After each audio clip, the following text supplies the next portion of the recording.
Welcome to the Women Who Rock with Success show. We were created to provide professional women with a platform for resources, tools, and training. To grow and develop their business, join us each Monday at 8 a.m. Central Standard Time. We will provide you with professional speakers to help get you started for business. To learn more about us, just go to nationalextraordinaryprofessionalwomen.com. Now let's join the broadcast with our Chief Empowerment Officer, Mrs. Diane Winbush. And good morning, and welcome to Women Who Rock with Success on this chilly and cold day. But we have an awesome topic for you to be able to get information in regards to on today. And we're so thankful that you tuned in with us on the show. Today we have Debra Anderson, who is a Senior Director of Early Intervention at Project Harmony. She oversees the Connections program, a mental health program dedicated to early intervention services for children, and the Training Institute. Connections increases access to mental health services for children and families. It provides evidence-based training and support for mental health professionals and increases community capacity in serving children and families. The Training Institute provides education about child abuse and neglect topics and trains over 10,000 people each year. Dr. Anderson has presented at regional, national, and international conferences, including the San Diego International Child Abuse and Neglect Conference, Protect Our Children, National Children's Alliance, and the National Children's Advocacy Conference. Debra Anderson also has 30 years of experience training and consulting to public and private child welfare agencies. Prior to Project Harmony, Dr. Anderson was a professor of social work at Creighton University and the University of Nebraska, Omaha. So that's what we have for the platform on today. And welcome to the show, Debra.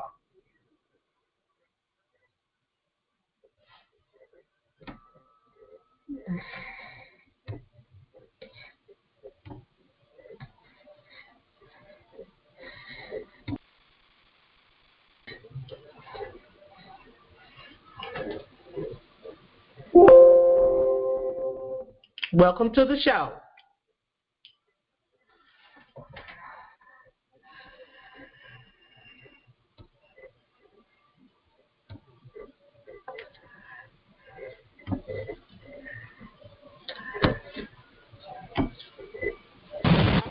Good morning.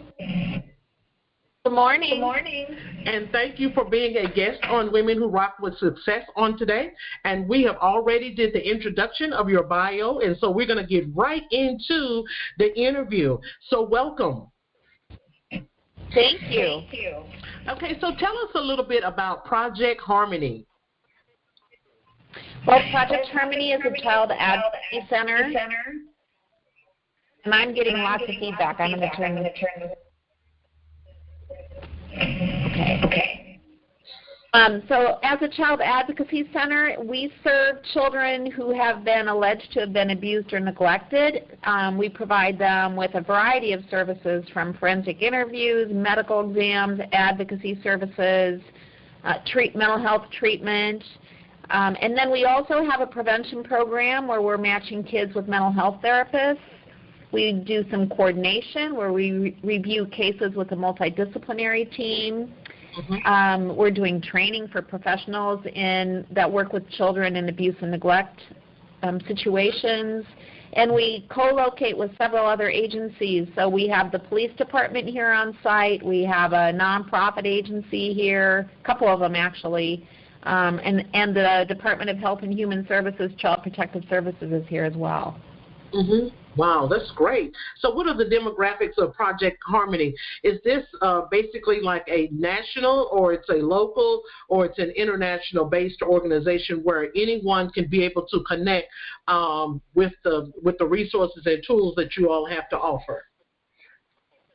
Well, that's kind of a complicated answer. There are about 850 child advocacy centers around the country that are like Project Harmony, but they aren't named that. They all have their own name.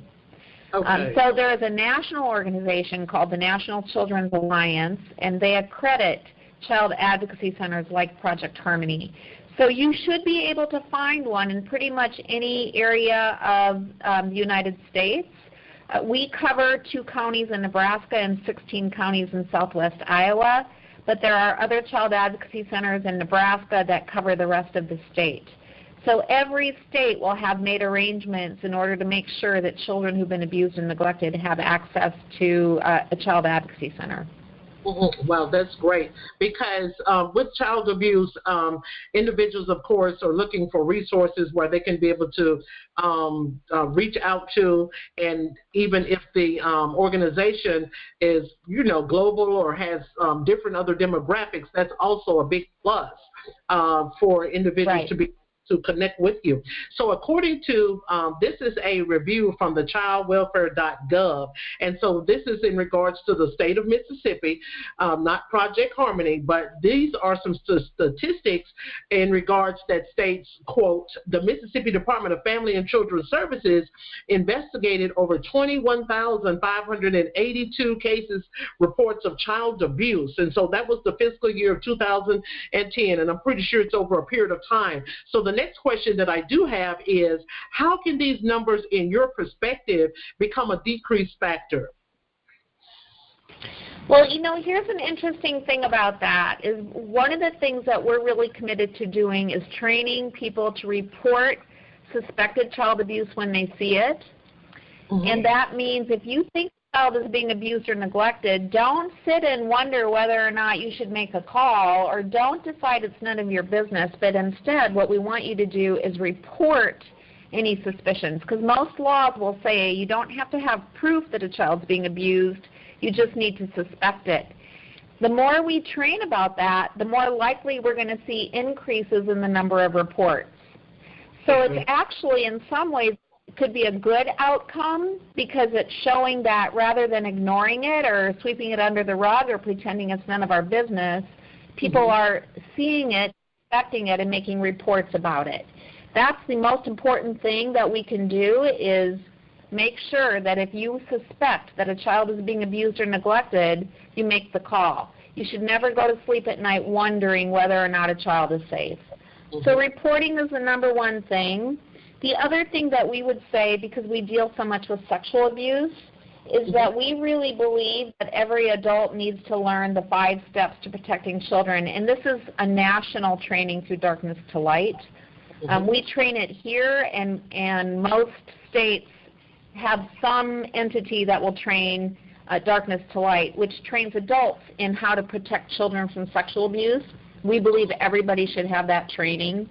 And then the other thing we're doing here in Nebraska is we've started a campaign called Project Be Someone, which says that if you learn how to protect children, it doesn't take a lot of time to be someone and call and make a report. 10 seconds is not a lot of time to be someone in the life of a child.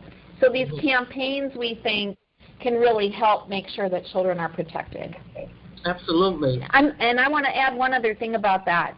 There's a lot of talk about, we've had some incidences in our community recently where children have been abused, and it was sexual abuse. And there's a lot of talk about needing to train children in good touch, bad touch, or, you know, some of those other things that they need to do to make sure that they're safe.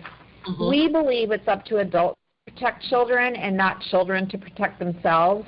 Mm-hmm. I had seen a video years ago about adult perpetrators, and one of the individuals they interviewed said, I was a school principal, and I would stand at the door at the end of the day, and I'd watch children leave the school building. And he said, and if it was raining outside and a mom pulled up in front of the school and she got out of her car and stood there with an umbrella to wait for her child, I would not target that child because I knew that was a protective mother.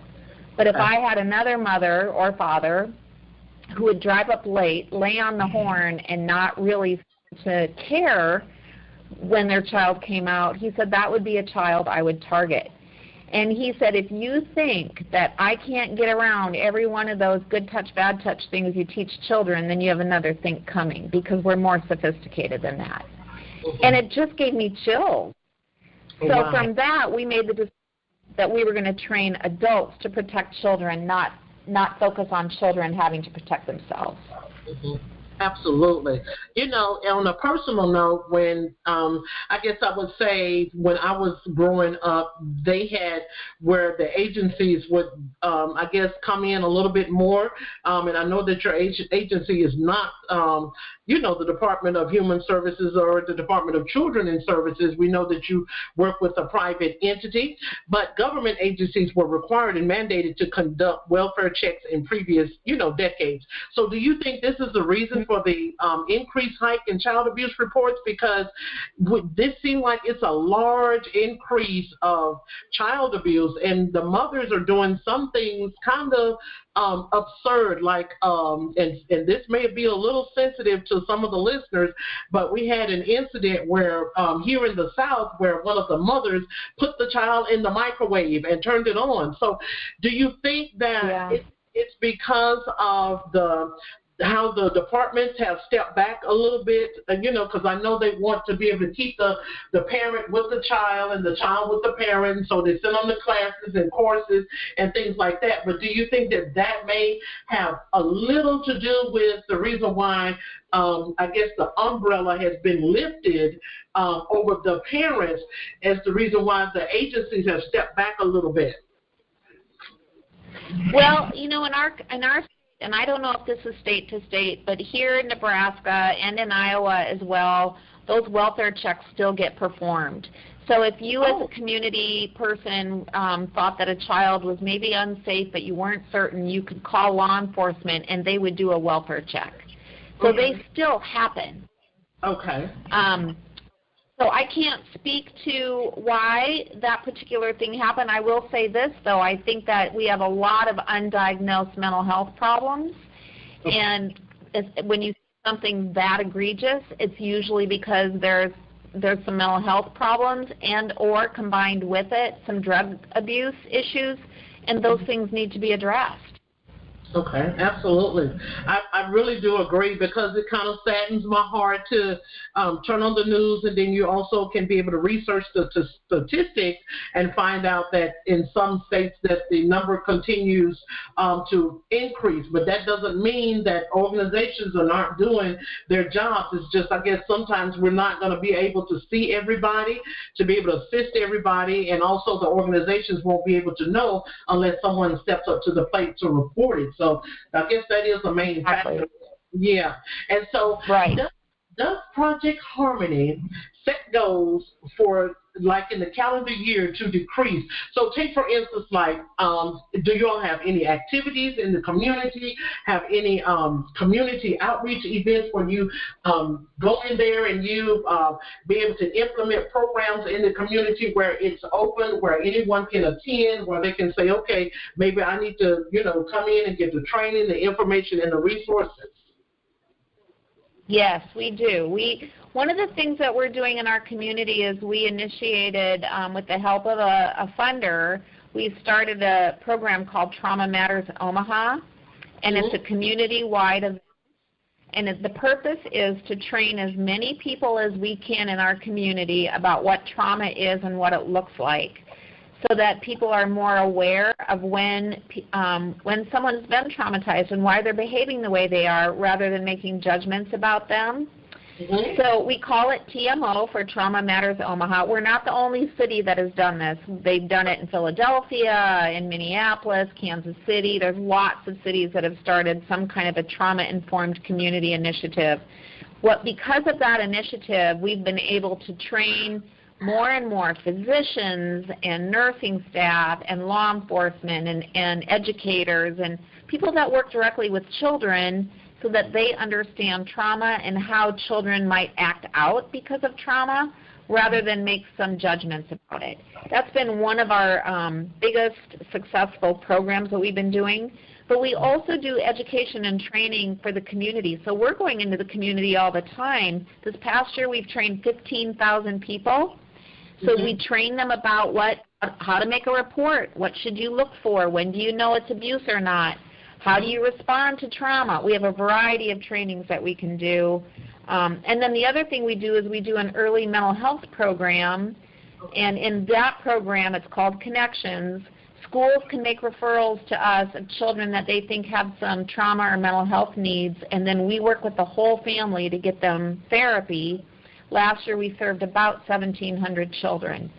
So we do a number of things to try to make sure we're getting in front of abuse and neglect rather than waiting for it to happen, as well as training professionals, and then, of course, responding to it after it happens. Okay, that is awesome, because, of course, no one wants to be put on the spotlight, or no one wants the finger pointed at them.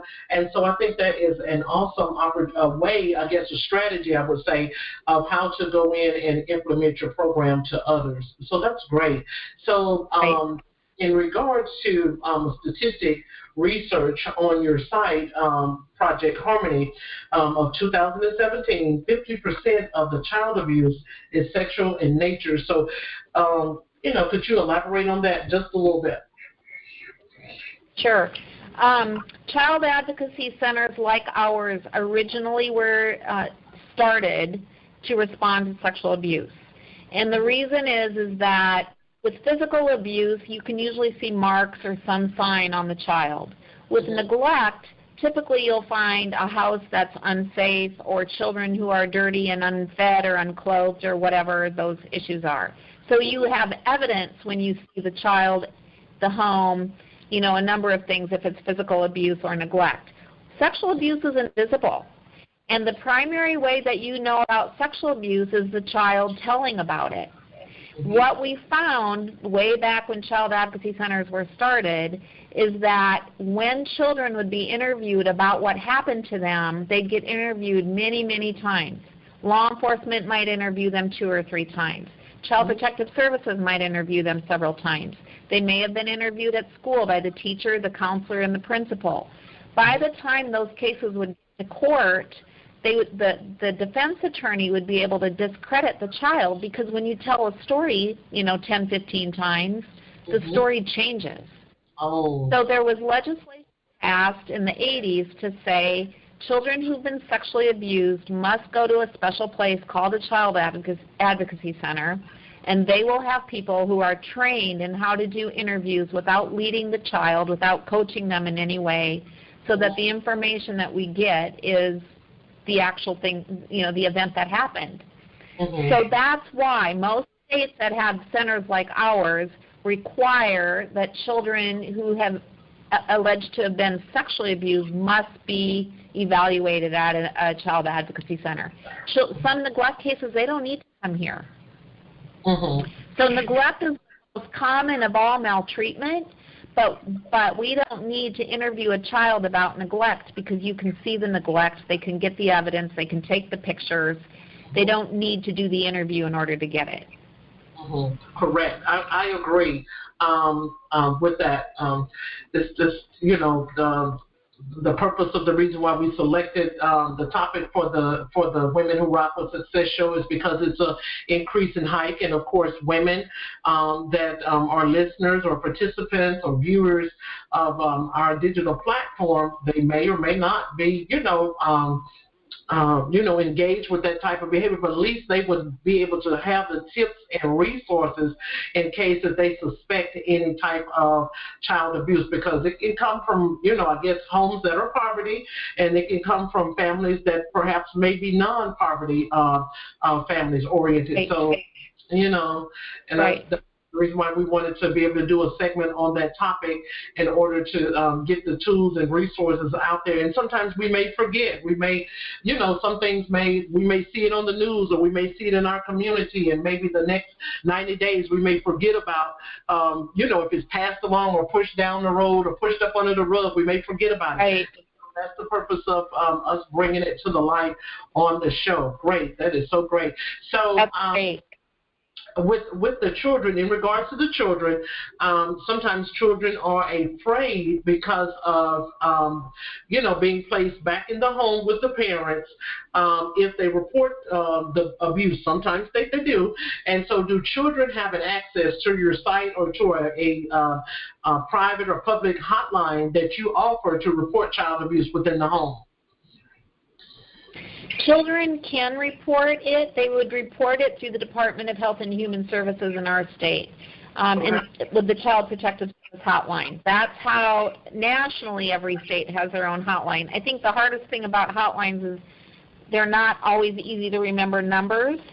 Okay. So I always encourage people to find out what your hotline is in your state and post it on your refrigerator so anybody in the home can see it and make a call if they need to. So children can make a report. Usually what we find is that, at least for us, the kids that come to us, they have one parent who's protective. So if they've been abused, oftentimes one of the parents is protective of that child and may have made the report, or neighbors or friends or other family members make the report. The number one reporters for us, well, at least in our state, if you're a professional, it's a teacher. And it makes sense if you think about teachers have more time, they're with kids a lot, they see them daily, so they really can tell if something has changed. So teachers tend to be the number one professional that calls. Otherwise, it's people that live close to the child or with the child, so either a relative or a close neighbor will make reports before children will. Most kids, even when their parents abuse them, still love their parents and still want to be with them. So that's why I think a lot of the times it seems as though all the efforts are being made to keep children with their parents. And we have to weigh that on a case-by-case basis. Sometimes that is the best thing to do, and sometimes it isn't. Well, that's true. That is absolutely true. So in your terms, according to Project Harmony, you're the expertise in this child early development area. And so what are some signs of, and I know we talked about, you'll see it on the outside of the child. So what are some other additional signs of child abuse? Because sometimes children, they are withdrawn, I guess. I have seen some that are withdrawn, or I think even sometimes if a child is even being favoritized, I would think that would be some sort of abuse as well. So talk to the listeners and let them know some forms that you all reference as child abuse. I always do this with a little trepidation because I don't want people to get overly nervous about, oh my gosh, my child has, is showing some of those signs. So I guess the main thing I would say is if your child's behavior seems to have suddenly changed from what it was, that could be a sign. It could also be a sign of something else happening in their life, but it could be a sign of abuse. So if they typically are very active and outgoing and extroverted and suddenly become very withdrawn, that would be something that I would want to explore and wonder why that suddenly happened. It's not in the family. If you're a neighbor, you notice that a child maybe isn't dressed properly for the weather, or they seem dirty, or they're hungry all the time. Sometimes children can demonstrate issues of neglect around being very clingy. They are too quick to run up to strangers and hug them and act like they want to be with them. You can also see the reverse of that, where they're very afraid of people. Okay. So there's no one sign. You also see things like children who have problems with bedwetting or pooping their pants when they probably shouldn't have at a certain age. However, see, this is where I get a little nervous. Those things can happen and be related to something else. So that's where I get a little cautious about saying that could be abuse, because it could be something else. And I do agree, because sometimes people say, well, you spanked me, and that's that's child abuse. And so I think sometimes it gets crossed up in the crossroad of what child abuse actually is, because in regards to some latest news clippings that I have read, sometimes the child, they may get confused, or sometimes other people may get confused about what child abuse may be. And so even with the shyness or what have you, or with the withdrawnness, sometimes that may just be the the child's just attitude of the way that they relate to others. Right. So it's kind of hard and difficult to draw the line as to what child abuse actually is. And so we wanted to be able to get some of the tips of what you all see on a daily or monthly basis in regards to what children experience, or how children or parents come to you all. Yes. So this is another question that I would like to ask. And so this is in regards to, sometimes individuals may, because sometimes people may be a little timid or shy to come out to conferences, workshops, seminars that individuals are giving in regards to child abuse. So some individuals may use like celebrities or something like that. So one figurative celebrity I would like to use would be Wes Morgan, because I think that he came out of foster care as a child. So do you all use like celebrities or anything to be able to enhance your campaigns in the community? We do. We have an annual conference called Speaking of Children that we hold every March or April, and we've been doing it for about 12 years now. We don't always bring in a celebrity, but we've had Ashley Judd here a few years ago. Sugar Ray Leonard, if you remember when his book came out and he talked about sexual abuse by a coach, he was here. We had Jimmy Wayne, who is a recording artist, I think also was in foster care. So we have had a few celebrities over the years that have come and told their story. We've also had people who are not celebrities but have had their own story, and so we do it different every year. You kind of don't want to be the agency that only brings in victims. Do you know what I mean? You want to do something that is motivating to people and inspiring them, which is what we're trying to do. So we want to make sure when we have people that have had personal experience that they've worked through it and they can tell a story about how they got through it and how to be resilient and how to move on. Okay, perfect. We got about a couple more questions, but before that, we're going to go to a quick, brief commercial break, and we'll be back in just a moment. Okay. As the #1 choice of hospitals, Panther Swaddlers is trusted to surround your baby in comfort and protection. And when they're wrapped in its blanket-like softness and premium protection, all they feel is love. From the very first touch. Wishing you love, sleep, and play, Pampers. As when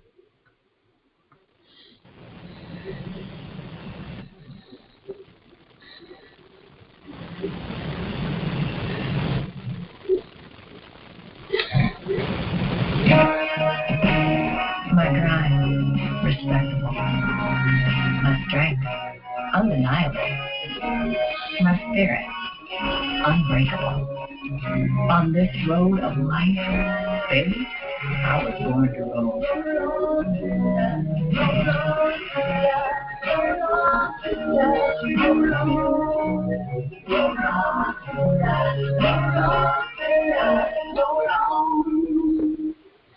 Okay, and we're back on the show, Women Who Rock with Success, and my name is Diane Winbush. I am your host for today, and we're talking with Mrs. Debra Anderson of Project Harmony. So a couple more questions that we have for you, Debra. And so what would you like to leave with the listeners of the show in regarding to how effective your role is in the child abuse crisis of America? So if this is about what listeners, are you wondering what listeners can do, the listeners of the show? Yes, what would you like to leave with the listeners? What impacted word would you like to leave with them? So I would leave three things. The first would be learn what your child abuse hotline number is and post it so you know where to call when you need to. You don't want to be scrambling for it at the last minute. A second thing would be to support your local child advocacy center. Most of us are nonprofits and can always use community support, whether that's financial or volunteer time. Donations are always welcome, so support your local center. And then the third thing, and I guess I would think this is the most important thing, is if a child tells you that something has happened to them, believe them. Don't doubt them, don't question them, don't second guess them. Believe what the child says. Mm-hmm. Okay, great. And so the last question, how can the listeners connect with you, with your brand, with you as the Senior Director of Early Child Intervention? How can they support you? How can they connect with you? We have a website, and it's projectharmony.com. So people can look for us there. We offer our training there. We offer ways you can get involved. So all of our events that are coming up, like our annual conference, it's all posted on our website. We also are on Twitter and Instagram and all the social medias, Facebook, all of that. The Be Someone campaign that I mentioned, which is projectbesomeone.org. And then finally, our national organization is the nationalchildren'salliance.org. Any of those are ways you can connect with our center or a center that's in your state. Okay. Thank you so much for being our guest today on Women Who Rock with Success. We have had Debra Anderson, who is the Senior Director of Early Child Intervention at Project Harmony. We're so thankful that you took the opportunity to be with us on today. And so for all upcoming events with Women Who Rock with Success, you can go to www.womenwhorockwithsuccess.com. We would like for you to enjoy your day. Thank you, Debra. Thank you.